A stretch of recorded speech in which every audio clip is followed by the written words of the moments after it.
Hi everybody. Well, we're just 3 days out from Croydon. Friday, Saturday and Sunday's a big day. And I've also got 3 questions to answer from 3 different people. And the first one is from Stephen M. 7231. Did you ever wrestle Sid Cooper? Well, that's a simple answer. The answer is no.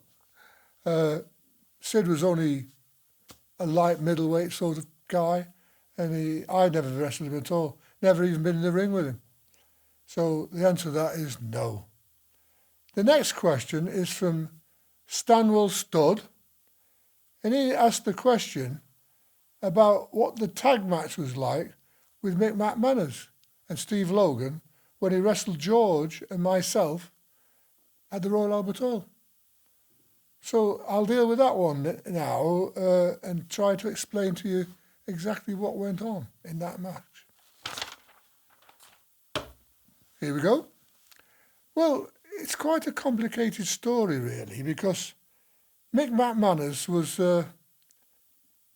he wasn't exactly the boss, because Jack Dale was the boss of Dale Martins with his brother called Abby. They ran it in the background, but Mick was what he called the matchmaker. So Mick chose the wrestlers to wrestle each other, you see. That's how Mick made himself into a star, because he was the guy that matchmaked, didn't he? So he kept putting himself on the television. I mean, if you look at Mick's career, he's had more television shows than anybody, except perhaps Big Daddy, but that comes much later. But up until Big Daddy and Max taking over, Mick was on the television, you know, time and time and time again. And I've mentioned in a previous video that I've made, when there was a fallout with our friend Les Kelly. I call him my friend, because I do believe he probably was my friend, as much as you could get to be friendly with Les.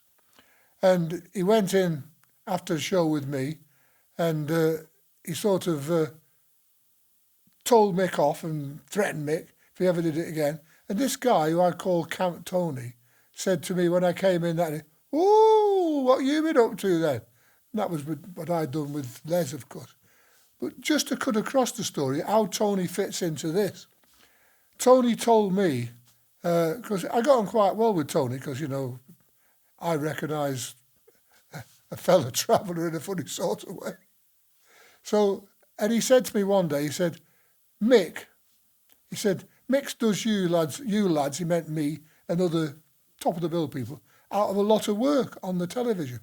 He said, because if they have a phone call here to Dale Martins and they ask, he said, I've seen him do it. They actually ask, is Kendo Nagasaki available to do this, that and the other? And Mick will say, no, he's not available, but Mick's answering the phone, remember, but I can get you Mick McManus. Now, isn't that a clever little bastard, eh? So when we come to do this show, all this is in the back of my mind, isn't it? And another thing he used to do with me, when I started to get more and more gravity of more top-of-the-bill material, first of all, he'd put himself on a show with me, but put him top of the bill and me underneath, supporting him. So I actually complained about that. So then he started to double bill us, double top of the bill, him and me. And he did this for quite a while. I actually challenged him over that and said, look, Mick, I'm good enough to be on these shows on my own. I don't need you to support me, and I don't want to support you. So there was always this little bit of, not exactly friction, but I let him know that I knew what was going on to some extent. Anyway, to go to this particular show, he sort of trapped himself, didn't he? As silly promoters do sometimes. Take our Sanji for an example. He's about to trap himself. So what Mick did, he put himself on at the Royal Albert Hall with George and me, but when he billed that show, it wasn't going to be a television show. Because if you look at Mick's career, I mean, the only time I do believe it's still, at that time it's still held good, that the only person he ever lost to on television was our friend Peter Preston, who double-crossed him, and then Mick got disqualified.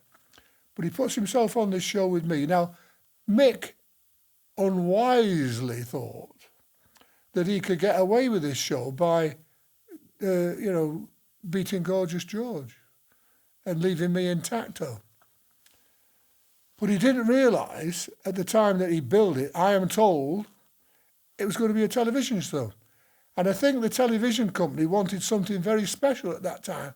I'm almost certain it went out in competition to either a football match or something to do with the Olympic Games. I'm not sure which it was. And they wanted something very special, so they wanted this show from the Royal Albert Hall of all places. So Mick sort of, unbeknown to Mick, sort of trapped himself into this situation. He's going to go top of the bill, virtually top of the bill, with George and myself at the Royal Albert Hall. So when we get to this show, remember Mick's the boss, isn't he? He thinks he's the boss. So we're downstairs in the dungeons, the Royal Albert Hall, because the dressing rooms are not that clever, to be honest. They're a bit dingy. But anyway, he comes in and he says to me, he said, he's actually going to tell me what we're going to do. And I listen, and he says, we won't get a fall on you. We'll get 2 falls on George, and you can have a fall on Steve Logan. And I said to him, no, that's not what's going to happen. He said, well, that's what I've got in mind. I said, well, you can change your mind then, can't you? Because I'll tell you what's going to happen. I said, I'll get the first fall on you. You can get a fall on Gorgeous George, and I'll take the winning fall on Steve Logan. I said, and we'll go over. He said, well, he thought about it, and I could see it was ticking over in his little head like, what could he do? It's billed, the TV crew's there. He's not going to walk away, is he? He's going to get in that ring with me. Who's going to be in charge? He's only in charge when he's in the office. Once he steps in that ring, he's lost control. And if you look at the show, you'll find that what's actually happened. Now, the reasoning behind that, why I structured it that way, was this. I worked it out that if Mick dropped the first fall, now, because he's in the ring with me, and I'm going to take the first fall on him, he can't switch it, can he? Once he gets in the ring, I'm going to get that first fall on him. He can't suddenly say to our friend Steve Logan, you get in, let him take the fall on you. That doesn't work. He's got to get in the ring with me, and I'm going to take that first fall on. The reason I did that was because if Mick drops the first fall, he's committed, isn't he? Because he doesn't want to do anything funny. He doesn't want to get disqualified or something like that, because that looks like he's lost the fall. And he's lost the disqualification as well. And Steve Owen comes out of there with looking a good man, doesn't he? Looking like a winner. So I get the first fall on him, and that traps him again, you see, because he's got to go through it. He's going to get the fall on George, the middle one, and that leaves him looking bad, really. Though he's got the fall, he still hasn't done as well as he should do, has he? Because he's dropped a fall. And Steve Logan going to come out there not losing anything. So he's trapped. And I get the winning fall on Steve Logan. And that's how it works. But Mick actually backed himself into a corner with me, and there was nowhere for him to go. If you look at the show or the match, that's how it went. But that's not what he wanted. Now, that's the same as our friend Sanjay. He's sort of almost trapping himself as well, because I think he's got some idea in his head what's going to happen. But once he steps into the ring, he's in unfamiliar territory. So anything could go wrong, couldn't it? We'll wait and see. So that's the answer to that. That's how that show came about, and that's what happened. As a TV performance, it worked very well. There's nothing wrong with it. I thought, George is not a wrestler. I think because the old circle, I carried him, obviously, but it worked. It worked as a show. And it was entertaining and funny and amusing. When George got in the ring, of course, he had this wig on his head, which was an afro wig. And he borrowed that off a girl of the night 2 or 3 days before, outside the Wimpy Bar in Earl's Court. But that's another story. I'll tell you about that later. Anyway, that's the answer to that particular question. Now then, we're going to go to the third question, which comes from C.K. Box Kent. And he says, can you tell us about how you ended up on the roof with Mike Marino at Croydon? Well, of course, that's quite topical because I'm going to go to Croydon on Sunday, aren't I? So, yes, I can tell you. But what I've already explained this once, about 6 years ago, and I do believe that video is still on my site. I'll explain it, but I'll do it again. I'll explain it again for this particular series of the Armchair Chats. And what you've got to try to get in mind, the character of Mike Marino. Let's deal with Mike first, shall we? And I used to call him, come and collect me Mike.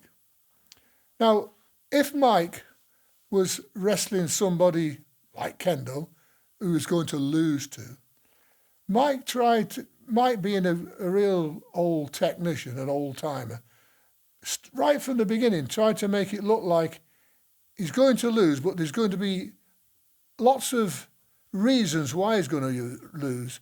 Not because I'm the better wrestler, because he's unfortunate. And this is how he does it.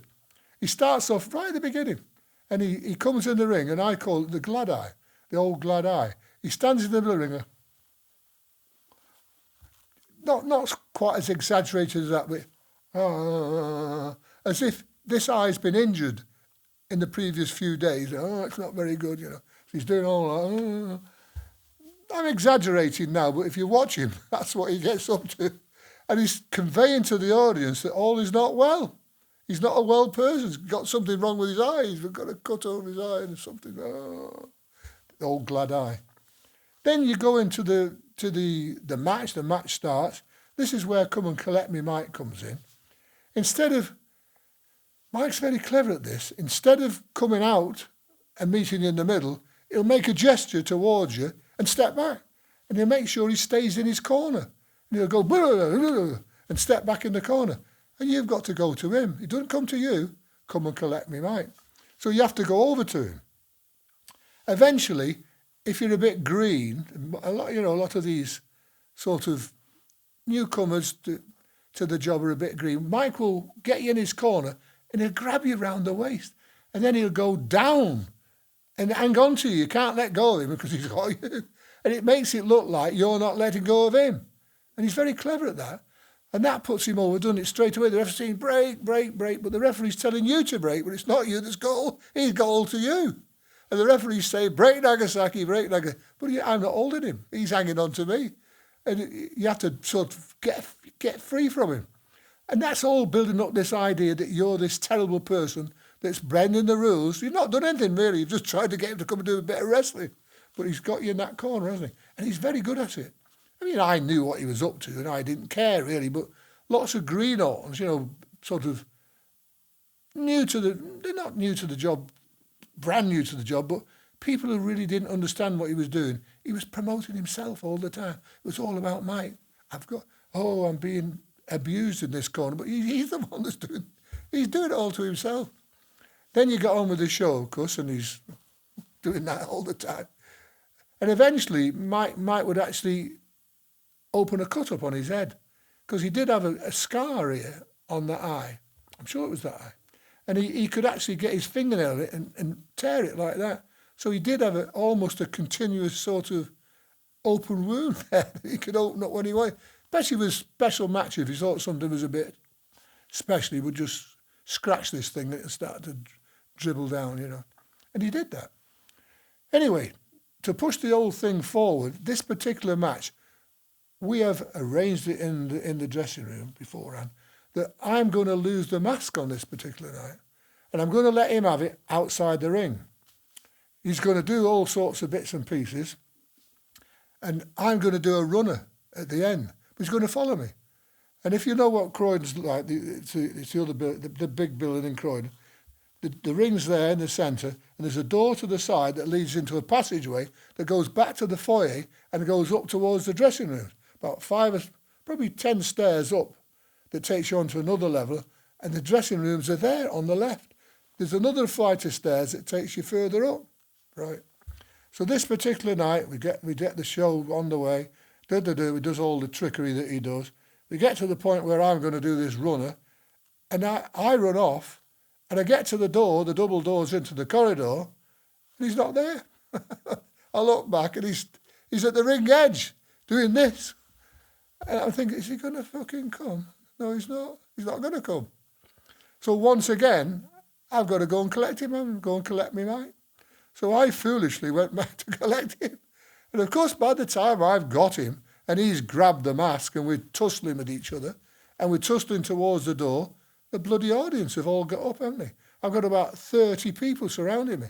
They're in the gangway, and it turns out that when I get through the double doors, which would have been a passageway earlier on, there's now punters in there as well, isn't there? So he finally gets the mask and goes back to the bloody ring with it, I'm in the corridor with the punters with no mask on. Now, that wasn't supposed to be. I was supposed to be in that corridor, an empty corridor with no mask on, and I could skedaddle back to the dressing room. Didn't work out like that. I ended up in the corridor with the public, the punters. I'm thinking, look, and I've got my hands over my face like that so they can't see me. And I'm sort of running away with my hands over my face. I shot up these stairs, and instead of turning left into the... Because to be honest, I was a bit disorientated myself. I'm thinking, this has all gone badly wrong, hasn't it? From my point of view, it's all gone wrong. I'm thinking, bloody hell, I'm in the middle of this mess that he's created. And I went up this next set of flights of stairs, and there I am on a landing that I don't recognise at all. And I tried the door. There was a door on the left-hand side. It's locked. I get to it. Then there was a small door to the right, and it was about probably 2 foot off the floor. And I thought, what's that? And I pushed it, and it opened. But it opened onto the roof of the building. And I could hear these buggers coming up the stairs. I thought, well, I'm going to have to go out there, aren't I? And they might think that I've gone in through the other door and locked it, you see. That's what was going on in my head. I thought, if I get out of the way of the bastards, they might think I've gone in the door into the room that's locked, because I couldn't go in there. So I got on the roof, and I slammed this door to. I don't think any of them actually saw me do that. And I'm there holding this door to on the roof of the bloody building. So, and I could hear, as I've said before, I could hear the buggers outside looking for me. And they were sort of trying to open the other door. I could hear them rattling this other door, which was on the... I presume that led into another load of dressing rooms on another floor, but it was locked. It wasn't where we were changing. And I stayed up there, and I thought, have they gone? Because I've got no mask on, and I can hear them. And I'm up on the roof thinking, if they find me, I'm going to have to say to them, because we're up 3 floors, aren't we? You know, we're about probably 40 feet off the floor, and there's a bit of a wall, but it's not that safe. You could easily go over the top if somebody gives you a shove. I'm thinking, if they get through this door, I'm going to have to say, come on, lads, you know, this has gone too far, and somebody's going to get hurt here. But they never got through, they never worked it out. They never came through the door. But at the same time, I didn't know when they were gone. I was sort of up there for ages. You've got to remember, we were on third. The last match has gone in, you see, hasn't it? We were on third because we're top of the bill. We were on third. So the match has gone in behind us. I'm on the roof. So I wait a while and I think, is it safe to go down now? And I sort of decide after probably 10 minutes or 15 minutes, because I want to be sure that they're out of the way and they've forgotten about me. I come out, I'm lucky there's nobody there. I go down this bloody staircase to where I should have been in the first place, go into the dressing room. That old bastard's in the shower. And I said, what the fuck went wrong right to him? I said, what's going on? He said, where have you been? I said, I've been on the bloody roof. And then he says to me, what are you doing up there? I thought, what am I doing up there? I'm up there because of you, you silly old fool. I wanted to hit him, to be honest. I was getting so wound up with him, I had to come away. I let him have his bloody shower, but it was a harrowing experience. I mean, it could have gone badly wrong. I've got to tell you, it could have gone badly wrong. Fortunately for me, I don't think they really saw me. I got away with it. I spent about 15, 20 minutes on the bleeding roof. I think it was the middle of the summer, so it wasn't too cold. It was a very dangerous situation. And that really answers that question. And it puts me back at the venue. I'm going to be there in 3 days' time, doesn't it? On Sunday. So I hope nothing quite that dramatic goes wrong on Sunday, but let's see. Perhaps Sanji ends up on the roof this time, not me. I hope so. Anyway, I hope to see all of you there if you can make it. I'll be happy to have a chat to you and answer any other questions that you might have. You can ask me straight on then, can't you? I'll do my best to answer them. So, bye for now.